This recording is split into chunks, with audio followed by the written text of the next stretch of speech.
और सब टुकड़े टुकड़े करके गाड़ दिया। और मेरे पास ये समाज के लोगों का टेलीफोन आया, संपत का, इन सबका, और इन सब ने कहा इस तरीके की बात है। मैंने कहा हमें लड़ना चाहिए, लेकिन लड़ाई का मोड़ दूसरा नहीं हो। भारतीय जनता पार्टी के लोग उपचुनाव की रोटी सेकने के लिए इसको गलत दिशा के अंदर ले जा सकते हैं। मैं धन्यवाद देता हूँ पूरी टीम को, पूरे समाज को, सर्व समाज जो पहले दिन से बहन अनिता को न्याय दिलाने के लिए लगातार इतनी लड़ाई 20 दिन से लड़ रहे हैं। प्रयास पुलिस भी कोशिश कर रही थी, हमारे कई लोगों को बीच में डाल के कि धरना समाप्त हो, जबरन पोस्टमार्टम भी करा दिया। परसों अंतिम संस्कार करने आ गए, मैंने टेलीफोन पे धमकाया, मैंने कहा तुम्हारी हिम्मत है क्या अंतिम संस्कार कराने की, फिर समान लोग फिर भाग गए हैं। तो ये इस तरह अगर हमारे जहाँ हमारी इतनी बड़ी संख्या है, हम गीतों में गाए जाते हैं, अगर हम लोग एकजुट नहीं होंगे और किसी को न्याय नहीं दिला पाएंगे तो फिर किस चीज़ के गीत क्यों गाए जाते हैं, क्यों इतिहास को अपनी याद करें बार बार। तो भाइयों, मैं आप सबको इस बात का धन्यवाद दूंगा, और विशेष रूप से हमारा समाज जो बैठा है और इनके अनिता के पति मनमोहन जी और बेटे को पता करता है, समझौता कर लिया अंदर। लेकिन ये 15-20 दिन से किन हालातों से गुजर रहे हैं, क्या क्या धमकियां इनको नहीं मिली पुलिस की तरफ से, प्रशासन की तरफ से। और दुर्भाग्य देख पुलिस कमिश्नर किसान का बेटा, फिर भी इस मामले का निपटारा अभी तक नहीं हुआ। आनंद फानंद के अंदर, आपके दबाव के अंदर 2-3 मुलजिमों की गिरफ्तारी हुई है, लेकिन 2-3 मुलजिम इसमें नहीं हो सकते, क्योंकि और ये जो भेद खुलेगा तो राजस्थान की राजनीति के अंदर भूचाल आ जाएगा। ये भूमि कांड से भी बड़े लोग कई भारतीय जनता पार्टी के नेता नप जाएंगे। इसलिए इन्होंने चलक इस मामले को जल्दबाजी के अंदर मुलजिमों की गिरफ्तारी करके और आनंद फानंद में इसको खत्म करना चाहते हैं। मैं आपको इतना ही आश्वस्त करता हूँ, मैं चुनाव के बीच आने पाया, वो लड़ाई भी लड़नी जरूरी है। जब पूरे राजस्थान के देश के तमाम लोग, कांग्रेस बीजेपी के लोग इकट्ठा होकर वर्षे आम किसान जवान लड़ रहा था खेमसर के अंदर, वो चुनाव भी आवश्यक था। मैंने मेरे छोटे भाई को यहाँ भेज दिया ये संदेश देने के लिए कि हम इसके अंदर साथ हैं। नेता के परिवार तो 1000 बार सोच के निकलोगे राजस्थान के अंदर कि मैं जाऊंगा नहीं, जो पुलिस कहाँ तक रखवाली करेगी आपकी, क्योंकि ये किसान के बेटे ये उस जाति के साथ है जिस जाति ने हजारों साल तक लड़ाई लड़ी, जिनके संघर्ष को कोई भुला नहीं पाया। लेकिन एक दिक्कत है हमारे साथ, हम एकजुट नहीं होते और जल्दी से अपन चाहते हैं हाथों हाथ 15 मिनट में न्याय मिल जाए। 15 मिनट में न्याय जब मिले जब खुद की आपकी सरकार हो। आपको तो नहीं तो कोई दिल्ली में न्याय मिले, न हरियाणा न यूपी। आपने देखा होगा हालात क्या है, जब किसान आंदोलन हुआ 25 से ज्यादा MP आपके, कोई आया क्या मोदी को छोड़ के? एक मैं आया, सत्ता को ठोकर मार के सड़क पर आया।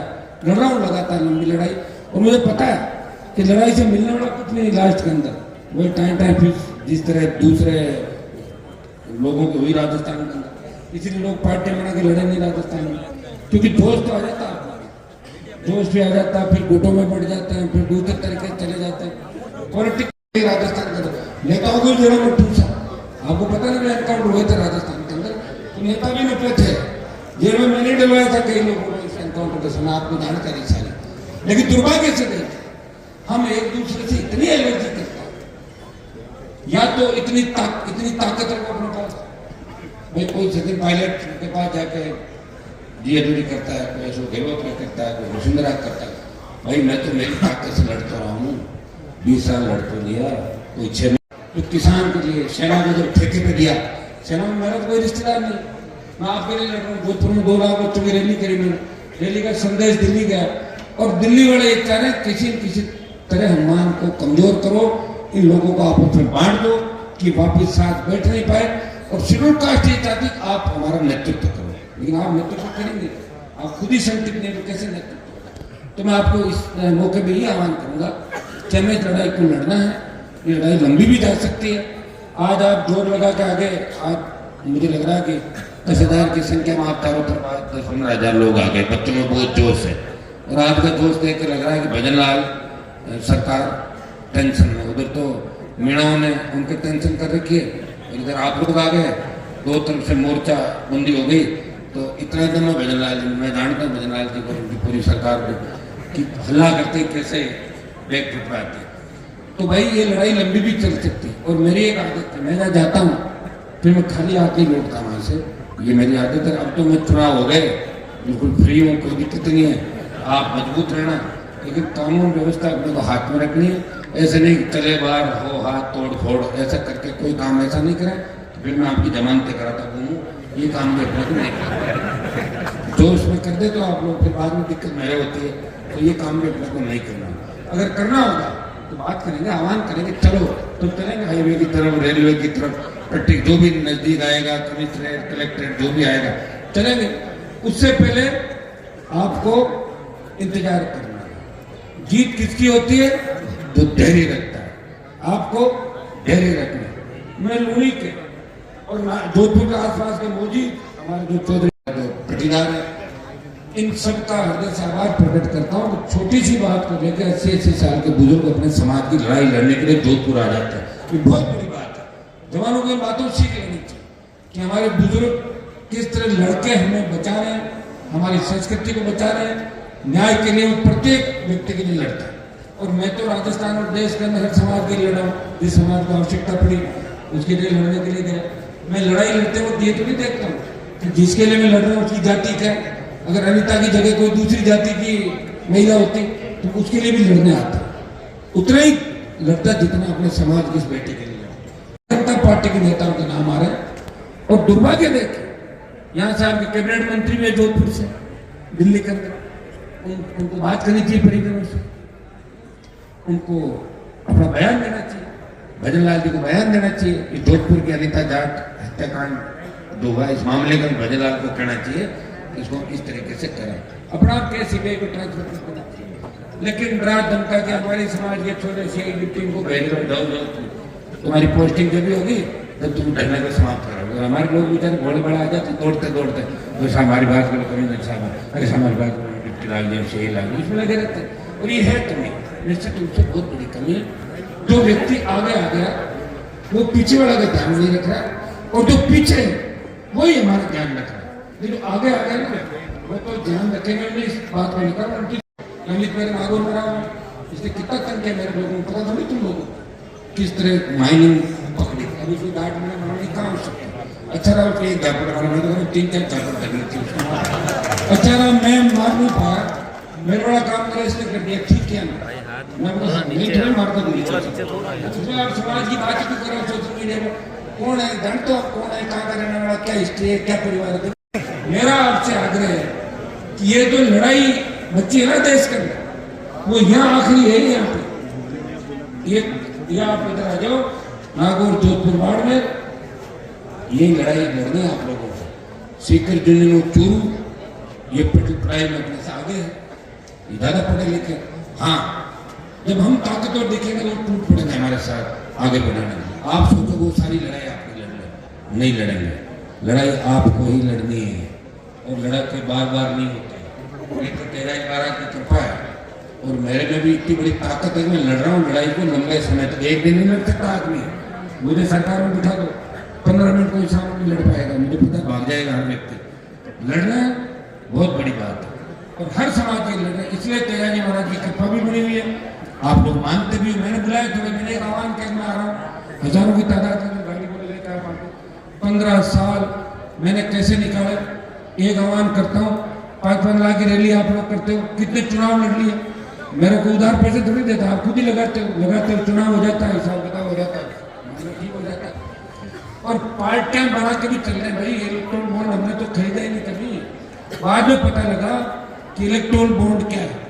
मुझे पता लगा कि गाय के मांस को निर्यात करने वाली कंपनी से भी बीजेपी ने पैसा ले लिया जो गोमांस निर्यात करती है। इससे आप अंदाज लगा सकते हो कहाँ मानवता है लोगों की। कहना कुछ, करना कुछ, भावनाएं कुछ और मन में कुछ, जबान पे कुछ। तो ये लोग कभी आपका नहीं हो सकते, इनसे अपने को बच के रहना है, सावधान रहना है। कौन हमारे हैं कौन पर है आप लोग जानते हो। और आजादी के आंदोलन करना। मुझे कई लोग पूछते हैं साहब इतने साल से लड़ रहा, मुझे एक ही सीट आई, मैंने कहा आ गई ठीक है, नहीं आती तो भी लड़ाई तो लड़नी पड़ती।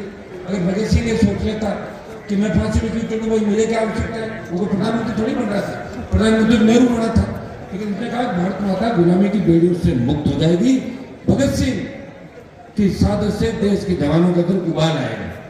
और भाइयों मैं मेरी तरफ से हमेशा आपको कहता हूं कि जहां भी आवश्यकता पड़े एक ट्वीट भी अगर किसी के लिए करता हूं तो उसको मदद होती है, टेलीफोन भी करता हूं मदद होती है। पता है ये चुनौती है और इस चुनौती को हम स्वीकार करते और चेतावनी देते हैं सरकार को कि वो जल्दी से जल्दी परिजनों की मांगे माने, जितने भी इनकी मांग है, और इनको बड़े पैकेज के साथ साथ सीबीआई जांच, पुलिस अधिकारियों को निलंबन और दूसरे को हटाने की बात है। करीब 4 से नाम लिख के जो मांग परिजन कर रहे हैं, और मैं परिजनों की हिम्मत और हौसले की दाद दूंगा।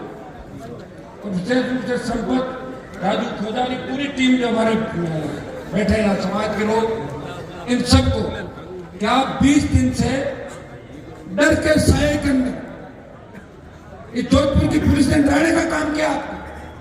चारों तरफ जिस तरह एसटीएफ खड़ी करके, क्या दिक्कत है, क्यों कर रखे खड़े, बताओ मुझे। क्या हम हमारे मंदिर के अंदर, हमारे घर में भी इकट्ठा नहीं हो सकते? एम से जिस तरह धक्के मार के निकाला, अब मैं चलूं एम्स खोल रोकेगा, मुझे बताओ मुझे, तो क्या करेंगे? एम्स छोड़ भाग जाएंगे दूर में सारे सारे।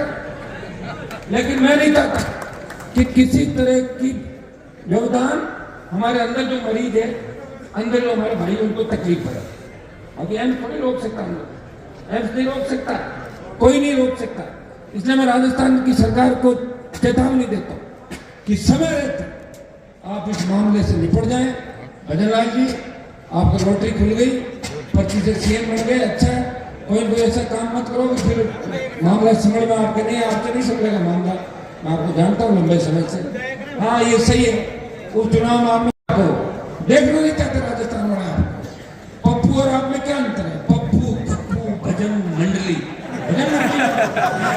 तो आदमी अपने प्रधानमंत्री को श्रद्धांजलि देता बार बार कि मोदी को मैं श्रद्धांजलि देता हूँ। सदा मेरी रात मेरी फ्लाइट में उड़ेगी, रात उठती है फ्लाइट में, फ्लाइट रात में उड़ेगी। एक बच्चे की तरह जो हरकतें कर रहा है राजस्थान में, मुझे तो खुद को शर्म आती है कि मैं इस राजस्थान के अंदर सांसद हूँ जहाँ भजन लाल मुख्यमंत्री, तो शर्म आई। लेकिन मैं करूँ क्या बताऊँ? मैं इस्तीफा दे दूँ तो लोग तो इंतजार कर रहे हैं, माँ जी इस्तीफा दे, घर बजे मजा आ जाएगा। खुद तो लड़ नहीं सकते, वेट इस बात का करें हम क्या करें। कोई जाट, मराठा, कोई गोरखा, कोई मद्रासी, वो लड़े थे बॉर्डर पर, आजादी की लड़ाई लड़ी उन्होंने। इसको जाति को याद किया, नेताओं ने थोड़ी याद किया था। इन्होंने क्या कर्म कांड किया, तो आपके सामने सारे दिल्ली से लेकर जयपुर तक के साथ। लेकिन दुर्भाग्य इस बात का है कि हर आंदोलन को राजनीति से नहीं जोड़ना चाहिए। इस आंदोलन में सब समाज को आगे होकर भाग लेना चाहिए। ये तेजाजी महाराज का मंदिर है, और तेजाजी के मंदिर में सब बैठते हैं, मेले के अंदर सब जाते हैं। शादी ब्याह में हम नहीं आएंगे, अरे यार ये ऐसे था, क्या मामला फालतू है, तो कौम को कमजोर करने का प्रयास नहीं करना चाहिए। मजबूत कैसे? दूसरे समाजों से सीखो, जिस समाजों की संख्या कम है वो इकट्ठे होते हैं 5000, बताते हैं 1 लाख, पूरा उनका मैनेजमेंट होता है और शाम से पहले सरकार को झुका देते हैं। हमारी कितनी संख्या, कितनी ललकार, उसके बाद भी सरकार हमसे नहीं कर रही है। तो कहीं कहीं चिंतन बनाने की आवश्यकता है। और जब कौम पे बात आ पड़ती है, जब खुद के समाज पे आ पड़ती है, जब इस तरह न्याय की बात आ पड़ती है, हम कभी पीछे नहीं रहे। आपको पता है अंग्रेजों से लेके आज तक तो लड़ाई हमारे लोगों ने लड़ी इस देश प्रदेश के अंदर, और सबसे ज्यादा तो शहीद कारगिल की लड़ाई के अंदर तो शहीद हुए, उनमें आधे हमारी कौम के शहीद थे, देश के अंदर आधे शहीद हमारी कौम के। भाइयों सुप्रीम कोर्ट, हाई कोर्ट बड़े बड़े फैसले देता है, सरकारें कहती है कि हम पीड़िताओं की मदद करेंगे, नारी का सम्मान करेंगे। बीजेपी कहती 50% आरक्षण दे देंगे, कांग्रेस कहती हम भी दे देंगे आरक्षण। महिलाओं को आगे लाना चाहिए, स्वावलंबी बने, महिला सशक्तिकरण। कहाँ है महिला सशक्तिकरण? क्या ये सारे दावे खोखले, ये बकवास है सारी सारी? हमारी बहन को न्याय दिलाने के बाद ही मैं यहां से जाऊंगा। ये मैं घोषणा आपके बीच कर रहा हूँ। आप लोग हिम्मत करके हौसला रखें। चाहिए में देखो यहाँ इसमें कैद खाने में तुम कैद नहीं रह सकते। आप निधन नहीं, ये आर पार की लड़ाई का ऐलान है। समय रहते आप लोग इनसे बात करें, जो भी इनकी बाजी मांगे वो माने, और आपके लिए अगर हम जरूरी है बात करें, और आपके लिए मुलजिमों की मदद जरूरी है, उनकी मदद करो। हम न्याय लेना जानते हैं, हम राजस्थान का हाईवे भी जानते हैं, रेल की पट्टियां भी जानते हैं, राजस्थान की राजधानी भी जानते हैं, और सचिवालय को रात को कैसे खुलाना वो भी जानते हैं, और राजधानी को घेरना भी जानते हैं, बॉर्डर भी जानते हैं। इसलिए हिम्मत आप लोगों को रखनी है, हिम्मत धैर्य। एक चीज का ध्यान रखें, तब तक हम कोई निर्णय नहीं ले, उससे पहले किसी भी व्यक्ति को, किसी भी बच्चे को, और अननेसेसरी कोई सड़क पर कोई खड़ा व्यक्ति है उससे झगड़ा आपको नहीं करना। एक मैंने आदत देखी आप लोगों की कि कोई पुलिस का सिपाही खड़ा, एएसआई थानेदार खड़ा, उसके खिलाफ उसको क्या बता रहे हैं, उसको पता ही नहीं बेचारे को, तो बड़ा ही कोई किसान का बेटा होगा। तो इस चीज का ध्यान रखना कि अपन रखवाड़े भी यही है, इनमें खराब भी लोग हैं, उनकी छटनी भी अपन कराएंगे, गंदे कौन है, अच्छे भी लोग ही हैं। तो मानसिकता अपनी ये नहीं बच्चे कि हम लड़ाई भिड़ाई इसी में सोचे। एक बार कोशिश करें, वो तो आखिरी हथियार होता है जब हमें सड़कों पर उतरना पड़ेगा। वैसे तो सड़क पर उतर गए, सड़क पे आज, और टेगा जी मंदिर के अंदर जो जोश के साथ आप लोग आए, हजारों की तादाद के अंदर, आपने संदेश दे दिया राजस्थान में गमछा हिल गए साथ। हम चाह रहे कि एक बार थोड़ा हो जाए गर्मा गर्मी, तो अभी बताया जाए, उसके पहले नहीं, ठीक है ना, पहले नरम फिर गरम। एक बार बात करें। बहुत बहुत आपको सबको धन्यवाद। पीड़ित परिवार के मैं साथ बैठा हूँ, आगे का जो भी निर्णय होगा आपको सुना देंगे। अब कोई इधर उधर चाय नाश्ता या बच्चे के घूमने जा रहे हैं वो आपकी मर्जी, लेकिन जो भी आह्वान होगा उसमें आप रहेंगे। रात को भी आपको यही रहना, जाना नहीं किसी को, रात को यही रहोगे ना, मुझे छोड़ के तो नहीं जाओगे, तो फिर मैं यही बैठा हूँ, ठीक है। 2 4 मार लगा दो, 1 मिनट। भजन लाल हौसला